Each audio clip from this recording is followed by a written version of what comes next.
Some men come home to a hot meal and a hug. I came home to my 8-year-old daughter unconscious on the hallway floor and a wife who shrugged like I'd asked her about the weather. Let me back up. My name is Kevin Wood. I'm 41 years old. I'm a senior director of business development for Hartwell Industrial Automation, one of the bigger players in the automation space out of Chicago. What that means in plain English is that I spend my life flying into rooms full of skeptical people, reading the fine print they hoped I wouldn't notice, and closing deals that keep 300 jobs running. I'm good at it. I read people for a living. Funny how blind that made me at home. Welcome to Dad's Raw Revenge. Get settled because this story is going to take you somewhere. Hit that like button and drop a comment below, letting me know where you're watching from. Trust me, you're going to love it here. We lived in Naperville, Illinois, specifically a 4-bedroom colonial on Ashbury Court, the kind of place where you feel like you've done something right. I thought I had done something right. Tessa, my daughter, was 2 years old when her mother, Olivia, died. There are no words for that kind of loss, so I won't reach for them.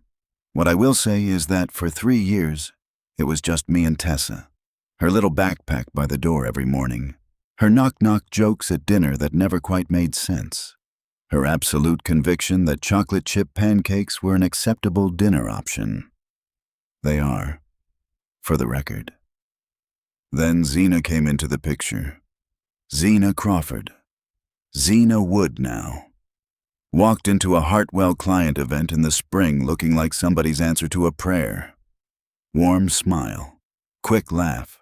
She got down on one knee the first time she met Tessa and said, "I've heard so much about you. Your dad talks about you like you hung the moon." Tessa looked at her very seriously and said, "I didn't hang the moon. I'm only 5. Zena laughed like it was the best thing she'd ever heard. I was wrong. We got married 14 months later. I told myself Tessa needed stability. I told myself I wasn't just lonely. I told myself I was a good reader of people and I had read Zena clearly. I told myself a lot of things. Here's what I know about bad deals, and I've walked away from a few in my career. The warning signs are almost never loud. They don't announce themselves. They're quiet. You don't see it until you go looking. And most people never go looking because everything on the surface looks fine. My surface looked great. Good house, good school district, beautiful wife who posted family photos on Instagram with the caption, "Grateful." I was in London when Tessa's teacher, Miss Fowler, sent me an email in January saying Tessa had seemed unusually lethargic for the past 2 Mondays and asked if everything was okay at home. I forwarded it to Zena and she replied, "Already handled it. Tessa's been fighting a little cold. She's fine, babe." I believed her. I was in Denver in March when Zena texted me. "Tessa bumped her head. She's okay. Just being dramatic. Don't worry." I believed her. I was so busy believing her that I stopped paying attention. It was a Tuesday in late June when I landed back at O'Hare, 3 days ahead of schedule. The Davenport contract, a 9-month negotiation, had collapsed on their end. Not ours. And my flight home was moved up. I didn't call ahead. I wanted to surprise Tessa. I'd bought her a stuffed golden retriever from a shop near the hotel because she'd been asking for a dog for a year, and I kept saying maybe. It was a consolation. Maybe. She would have loved it. I pulled into Ashbury Court at 11:52 p.m. The house was dark except for the porch light. Good, I thought. Normal. I punched in the garage code, came through side door into the kitchen, set my bag down, and walked into the hallway, and stopped. Tessa was on the hallway floor.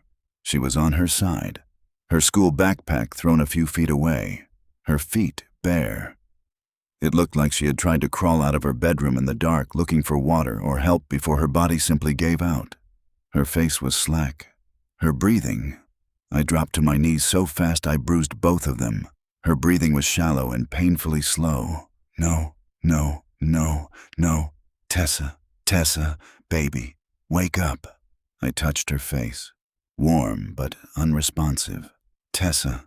Footsteps on the stairs. I looked up. Zena stood at the top of the staircase in her silk pajamas, arms crossed, expression somewhere between annoyed and bored. "She's fine," Zena said. "I disciplined her earlier. She's been acting out all week. Kevin, she's being dramatic." I looked at my 8-year-old daughter unconscious on the floor. Then I looked at my wife. Something in my chest shifted. "She's not dramatic," I said. "She's not breathing right. Kevin, don't make this into—" I was already dialing 911. The ambulance was there in under 8 minutes. 2 paramedics came through the front door with a gurney and a kit. And the one in front, stocky guy, maybe early 40s, dark hair going gray at the temples, stopped the moment he crossed the threshold. He looked at Tessa. He looked at the hallway. He looked at Zena standing at the bottom of the stairs now. And I watched his face do something I've only seen once before, when a VP at a company we were acquiring realized mid-meeting that we had already found the fraud. That specific look. Recognition colliding with disbelief. His name tag said Reyes. He worked on Tessa with focused, efficient calm. The kind of calm that's been trained over years. His partner called out her vitals. I stood there holding that stuffed golden retriever like an idiot, completely useless in my own hallway. Then Reyes stood up, looked at me directly, and said quietly, "Sir, can I talk to you for a second?" In the kitchen. That's never a good sentence. I followed him. He pulled the kitchen door half closed and turned to face me. He kept his voice low. "Sir, what are you doing here tonight?" I blinked. "I live here. I understand that, He paused. Choose his words carefully. "Are you normally home during the week?" "I travel for work. I got back early tonight. Why?" Reyes looked at me for a long moment, like he was doing the math in real time and not loving the answer. "I've been to this house before," he said. 6 months ago, February. I responded to 911 call at this address. Little girl, unresponsive, antihistamine overdose. When we arrived, there was a woman here who said she was the child's stepmother. She told us the father was overseas, unreachable. The kitchen was very quiet. She told us," Reyes continued, "that the little girl had a documented history of getting into medicine cabinets, a behavioral disorder. She was very calm about it, very detailed, very detailed." Of course she was. "We filed a report with DCFS," he said. "Standard protocol for a second." He stopped. "Wait, you didn't know about any of this?" It wasn't a question. He could see it on my face. "No," I said. "I didn't know about any of this."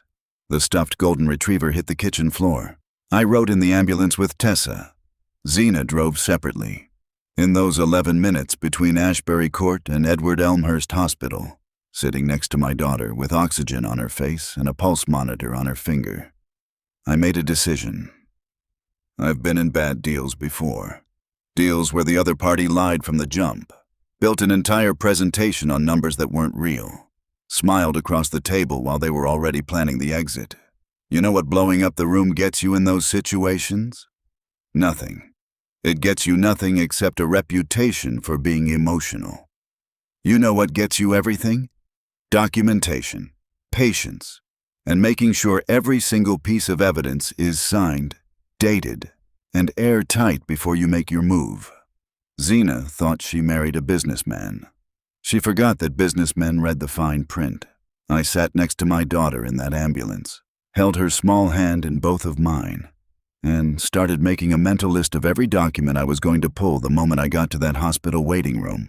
I had been closing deals for 15 years. I had never wanted to close one more badly than this. The anger came in through my chest first.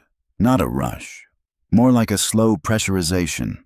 The kind that makes you aware of your own ribs. That makes you start reading every document and signs you should have read months ago. That's the anger I had at 117 in the waiting room of Edward Elmhurst Hospital. The chairs were those stiff blue ones that exist in every hospital on Earth, specifically designed to make sure you never get comfortable enough to stop worrying. The vending machine across the hall hummed.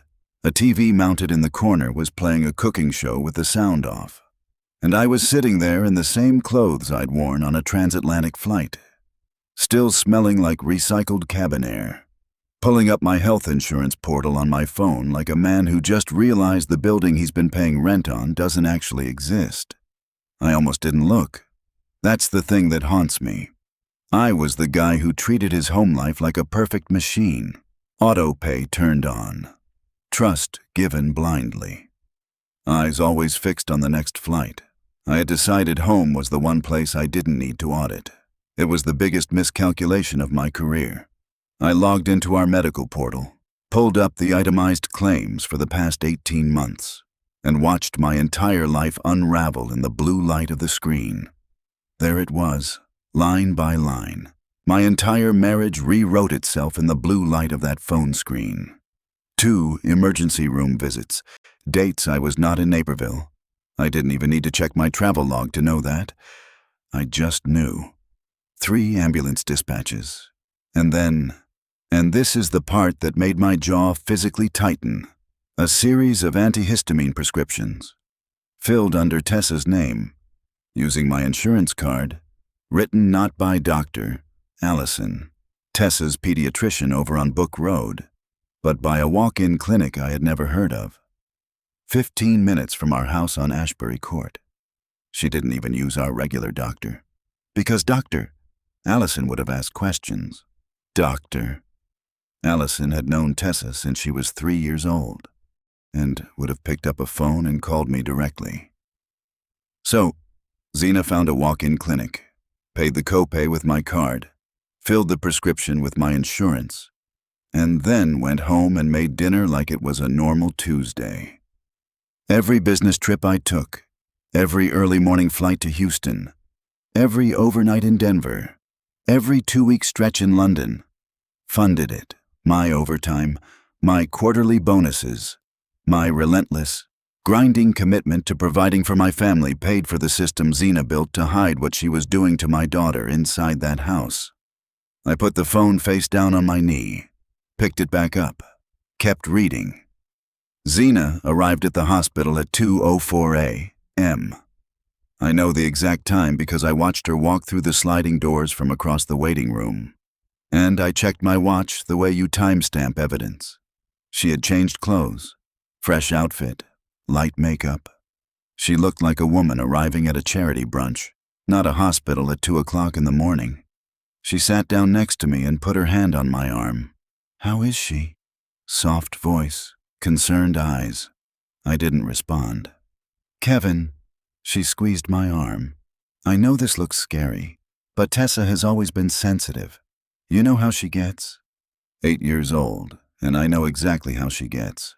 She gets excited about dinosaurs and mispronounces specifically, and sleeps with 3 stuffed animals arranged in a very specific order that cannot be disrupted. That's how she gets. "The paramedic," I said. Casual. Measured. He said some things that worried me. I watched her, specifically her hands. In my line of work, you stop watching people's faces after a while. Faces are rehearsed. Hands tell the truth. Her fingers tightened on my arm just slightly. Quarter second. Gone. "What things?" she said. "Said he thought he recognized the address. Probably got it mixed up." I shrugged. I told him he was confused. The fingers relaxed. "Yeah, these paramedics respond to so many calls. They probably blur together."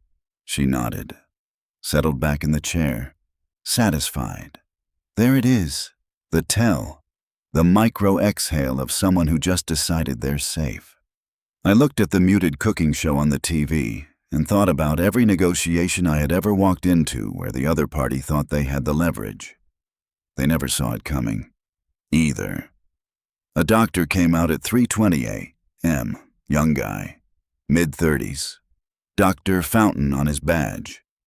He had the careful, measured tone of someone choosing every word with intention. "Mr. Wood, your daughter is stable. We're going to keep her overnight for observation." He paused. "We found traces of diphenhydramine in her system. That's the active ingredient in common antihistamines. At the level we found it, it's consistent with ingestion beyond a standard dose for her body weight. Zena made a sound beside me, distressed, perfectly timed. "Oh my God," she said. "She must have gotten into the medicine cabinet again. I've told her so many times again." "Doctor," Fountain said. Silence. I watched Zena realize she just handed me a gift. "I just meant kids. You know." She recovered, covered, smooth, almost. "She's curious." "Doctor." Fountain looked at her for a moment longer than was comfortable, then looked back at me.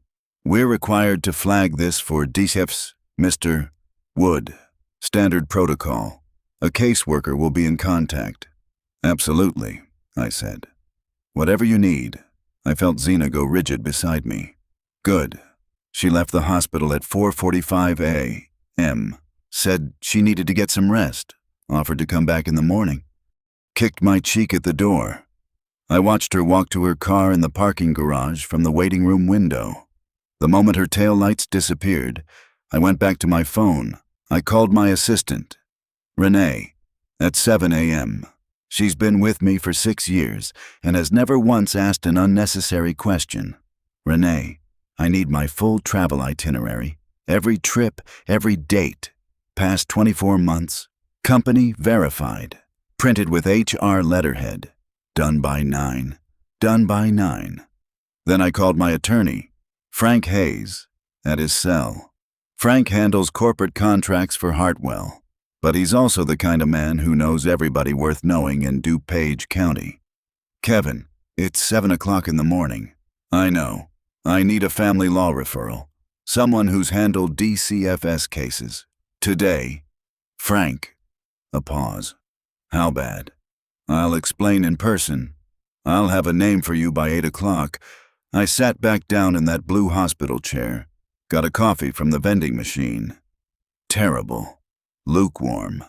Exactly what I deserved for every month I didn't look at my own insurance statements. Drank the whole thing. This is what a bad deal looks like from the inside. I thought, you're comfortable, you're busy. You trust the system, and by the time you realize the contract was fraudulent from the beginning, you've already signed over 18 months of your life. Not anymore. Snorts. At 9:30 a.m., I was allowed into Tessa's room. She was awake, small against the white hospital pillows, an IV in her left hand, the television playing cartoons she wasn't watching. When she saw me in the doorway, her whole face changed. That specific child expression that is equal parts relief and trying not to cry. "Daddy." I crossed the room in 3 steps and held her for a long time without saying anything.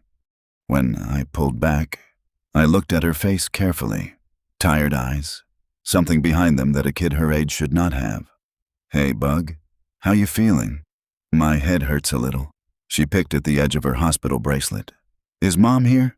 The way she asked it, not eager, not missing her. Checking, like she was doing a threat assessment. An 8-year-old doing a threat assessment. "No." I said, "It's just us." The tension in her small shoulders dropped visibly. I saw it. I cataloged it. I will never forget it. "Tessa." I kept my voice easy, light. "Can I ask you something?" She nodded. "When I'm away on my trips, what do things feel like at home?" She got very quiet, looked at her bracelet. Then, in the smallest voice, "Mom gives me the sleepy drink sometimes." The room was very still. The sleepy drink. I repeated carefully. "Yes, she gives me when she has her friends coming over." She up at me with the earnest, guileless eyes of a child who doesn't yet know how devastating her words are. She says it helps me have good naps. But Daddy, I don't like it. It makes me feel like the whole world is underwater. The whole world is underwater. I held it together, barely. "Okay, Bug," I tucked her hair back. "You did nothing wrong. You understand me. Nothing." She nodded, still watching me, the way kids watch you when they're trying to decide if adults have actually got it handled. "I've got it handled, baby. I promise." The DCFS caseworker, a woman named Joyce Tanner, met me in the hallway outside Tessa's room at 11 a.m. Professional, direct. The kind of woman who has heard every version of every story and stopped being surprised by any of them. I handed her the folder I had assembled. Travel itineraries. Company-verified HR letterhead. Every date accounted for. Insurance portal printouts. Every claim. Every prescription. Every ER visit mapped against my absence. The walk-in clinic prescriptions and a handwritten timeline I had put together at 5 a.m. in the hospital cafeteria over a second terrible vending machine. Coffee. She went through it page by page without speaking. "Mr. Wood," she finally said, "this is thorough. I close contracts for a living." I said, "I know what documentation looks like." She looked at me over the folder. Tessa's statement this morning, combined with this and the paramedic's second official report. She paused. "This has just become a priority investigation. We're moving on this today." Today. I nodded. Kept my face neutral, professional. Inside, something cold and exact clicked into place. The way a system does when every component finally runs the way it was designed to. Zena thought she understood the deal she'd made. She never read the terms and conditions, and tomorrow she was going to find out exactly what the penalty clause looked like. If you have been listening for a while, drop your thoughts in the comments. Hit the like button while you're at it, and be sure you're subscribed. There's a moment in every bad deal, right before it collapses, when the other party is at their most confident. They're smiling, they're comfortable, they think they've won. That moment, that specific, beautiful, oblivious moment, is exactly when you put everything on the table. I had been waiting for that moment since 11:52 p.m. on a Tuesday in late June. It was now Thursday morning, and Zena was sleeping in our bed like a woman without a single consequence in the world. Let her sleep. I was already dressed, already caffeinated. Real coffee this time. Dark roast from the Egg Harbor Cafe on Jefferson Avenue. The one Tessa always made me take her to on Saturday mornings because they put whipped cream on her hot chocolate without being asked. I sat in my car in the hospital parking garage at 7:45 a.m. with a cup in each hand and a folder on the passenger seat that represented 48 of the most focused hours of my life. My phone buzzed. "Frank Dalton. Kevin, Jennifer Moss is expecting you at 9 o'clock. She's the best family law attorney in DuPage County. Handled 3 DCFS cases this year alone. Don't be late. I won't." And Kevin Frank paused, the pause of a man who has known you long enough to say the quiet part out loud. "How are you holding up?" "How am I holding up?" "I'll answer that question tomorrow," I said. Today, I've got work to do. Jennifer Moss's office was on South Washington Street, downtown Naperville. Clean, organized, nothing on her desk that didn't need to be there. She was maybe 45, silver starting at her temples, reading glasses pushed up on her head like she just finished reviewing something and wasn't done with it yet. She had the calm, unhurried energy of someone who had seen genuinely terrible situations and knew exactly what to do about them. She looked at my folder for 11 minutes without saying a word. I know it was 11 minutes because I watched the clock on her wall. "Walk me through the travel logs," she said. I did. Every trip, every date, every city mapped against every insurance claim, every ER visit, every prescription filled at that walk-in clinic on Route 59. "She never did this when you were home?" Jennifer said. "Not once. Every single incident. February, March, late April. I was in Denver, Houston, London. The pattern is airtight. And Tessa's statement? I told her. The sleepy juice? The juice box? It makes me feel like the whole world is underwater." Jennifer took her glasses off her head and set them on the desk. "Mr. Wood," she said, "I've been doing this for 16 years. Judges in DuPage County do not take child endangerment lightly. With this documentation, Tessa's recorded statement to the caseworker, and the paramedic's second official report triggering the mandatory escalation, She tapped the folder. We can have an emergency protective order signed before noon. Before noon, I repeated. Before noon. She picked up her pen. And then we go get your daughter's life back. I could have hugged that woman. I want to tell you I felt victorious walking out of Jennifer Moss's office at 10:30 a.m. I want to tell you it felt like a movie moment. Sunlight, swell of music. Man walks toward justice in slow motion. It didn't feel like that. It felt like standing at the end of a very long assembly line, watching every component lock into place exactly as designed, knowing the machine was about to run, and feeling nothing yet except the specific hollow exhaustion of someone who has been holding it together through sheer professional discipline for 36 hours straight. The feelings would come later. Tessa was first. I drove back to Edward Elmhurst. Tessa was awake, sitting up in bed eating a cup of applesauce with a focused seriousness of a child who had opinions about applesauce texture. She was wearing a hospital gown with tiny blue stars on it, and she had somehow, in the way only children can, made it look completely normal. Hey, Bug, Daddy, they don't have the good applesauce. This one's too smooth. There she is. I sat on the edge of her bed, and for a moment I just looked at her. 8 years old. Lost her mother before she could form a proper memory of her. Spent the last 2 years being quietly, systematically harmed by the woman I brought into her home. And she was sitting there with opinions about applesauce texture. Kids are something else entirely. They survive things that would level adults, and then they ask for better applesauce. When do I go home? She asked. Today, this afternoon. She looked at me carefully. Is Zena going to be there? No, I said. Zena is not going to be there. She searched my face for the adult truth behind the adult words. Whatever she found there satisfied her because she went back to her applesauce and said, Okay, can we get Lou Malnati's tonight?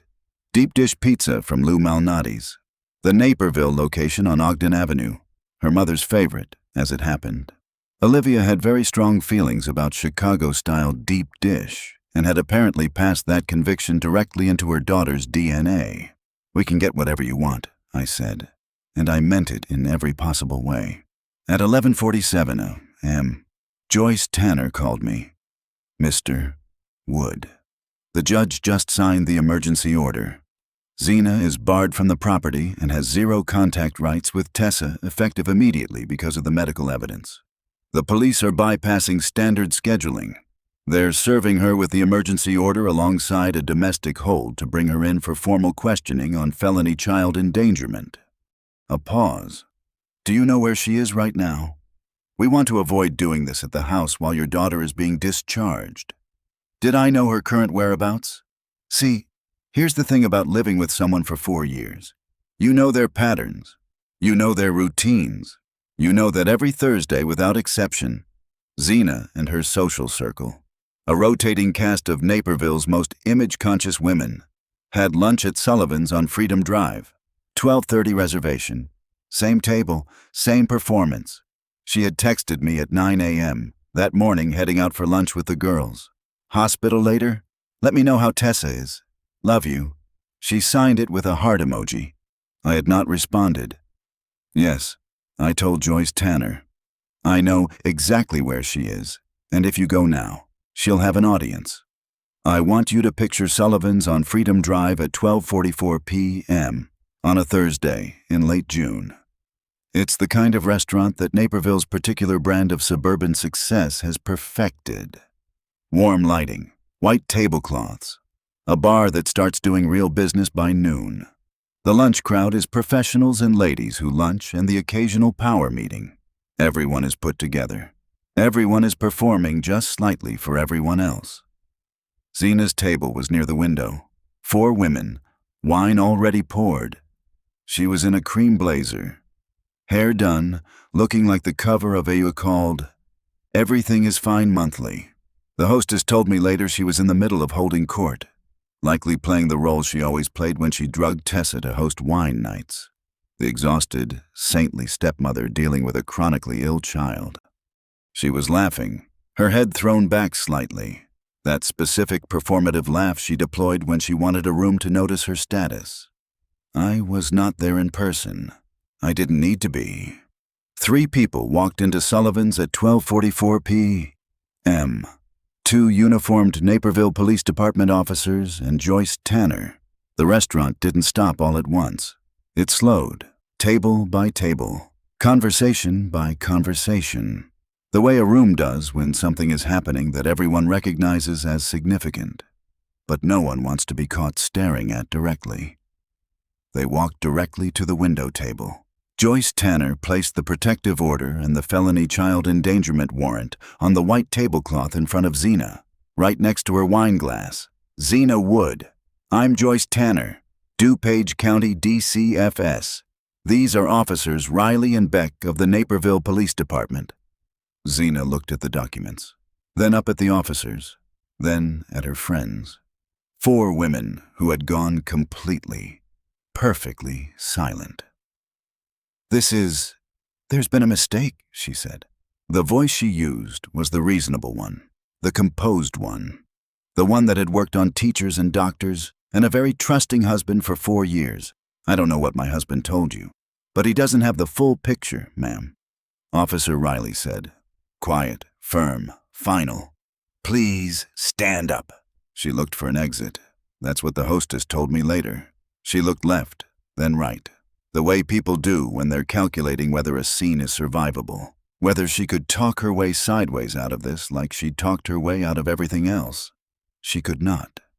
The handcuffs went on in full view of the window table, the adjacent tables, the bar, and the Thursday lunch crowd of Sullivan's on Freedom Drive in Naperville, Illinois, the social circle she had curated and maintained and performed for. The women she chose lunch with over an 8-year-old girl who just wanted her father to come home, watched her walk out between 2 police officers through the restaurant she had chosen specifically because everyone who mattered to her ate there. Not one of them stood up. Not one. I changed the locks at 2 p.m., canceled her cards at 2:15, removed her name from the emergency contact list at Tessa's school at 2:30, from the insurance policy at 2:45, from the HOA account for Ashbury Court at 3 or so. Systematic, sequential, thorough. You automate the things that need to run cleanly. Tessa came home at 4:30, discharged and declared medically stable, still wearing the hospital bracelet because she said it made her feel like she had a cool accessory. She walked through the front door of the house on Ashbury Court, looked around like she was checking whether the air had changed, and then dropped her backpack by the stairs the way she always did, the exact spot that drove Zena insane and that I had never once asked her to move it from. It smells different, Tessa said. Good different or bad different? She thought about it seriously, like when you open a window. Yeah, baby, exactly like that. The Lou Malnati's arrived at 6:30. Deep dish sausage pizza because Olivia had raised her daughter right even from wherever she was watching from. We ate it on the living room floor because Tessa wanted to watch a nature documentary about sea otters, and I had absolutely no objections. She fell asleep against my shoulder at 8:15. Real sleep, deep, safe, unmedicated. A child who had nothing to fear inside her own home. I didn't move for a long time. I just sat there in the quiet of a house that had finally exhaled. Zena Wood was processed at the DuPage County facility at 7:08 p.m. Felony child endangerment. The kind of charge that doesn't disappear, doesn't negotiate itself down easily, and follows you in every room you walk into for the rest of your life. I know the timestamp because Joyce Tanner texted it to me. I read it, set the phone face down on the carpet, looked at my daughter sleeping against my shoulder, her face slack and peaceful in a way it hadn't been in longer than I wanted to admit. She looks like Olivia, I thought. She has always looked like Olivia. I pulled the blanket up around her and looked back at the sea otters on the television. Some people leave a door open when they exit a deal. They leave loose ends, unresolved clauses, the possibility of re-entry. They think they can come back and renegotiate. I had closed every door, locked every window, filed every document. This deal was done. If you enjoyed this story, hit that like button, subscribe, and drop a comment below. Let me know where you're watching from. I will see you on the next one.